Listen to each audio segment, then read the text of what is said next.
There seems to be a misperception that only people working in the 1950s have been affected by the hazards as a result from the work done from the Department of Energy and Nuclear Technology. Nuclear workers are not strangers from the past. They are members of our local communities, our friends, and our family.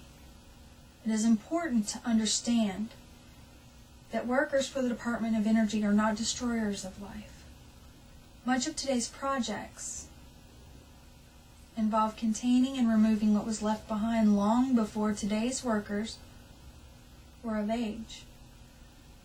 It is essential to keep in mind these workers are not at fault and undeserving of your compassion, but rather victims of circumstance.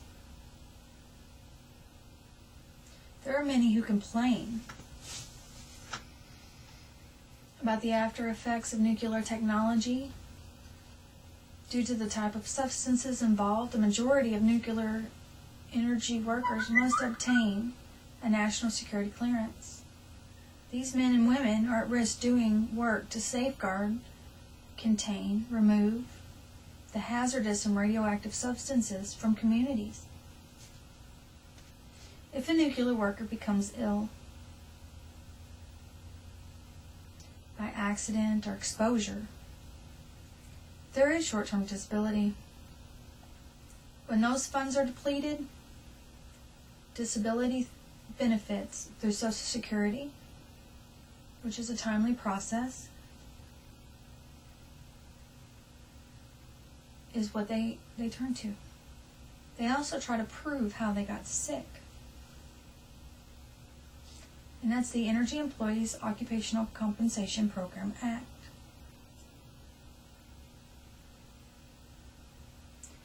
The processes are timely, often causing economic devastation. There's also the burden of proof. Champions Resource Advocacy wants to help without that burden. If they did the work, they deserve our help.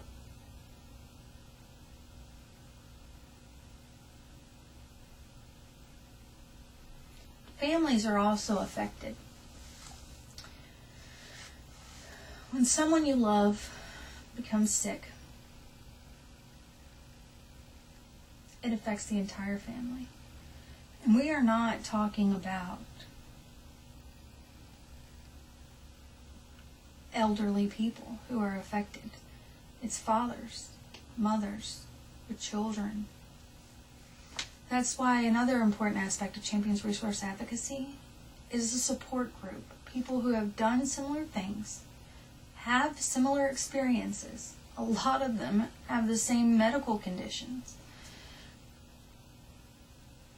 where they know they're not alone. They have people that they can lean on and count on and talk to. I want to make sure that these men and women know that there are people out there who care, to let them know they are not forgotten.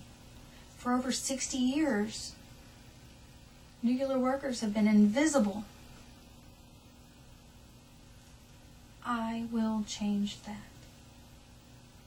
They will hear, thank you. And then, if a worker does become sick, perhaps they will not feel like they have sacrificed for nothing, because they will realize what they have done is important, that people respect them, that they service our nation.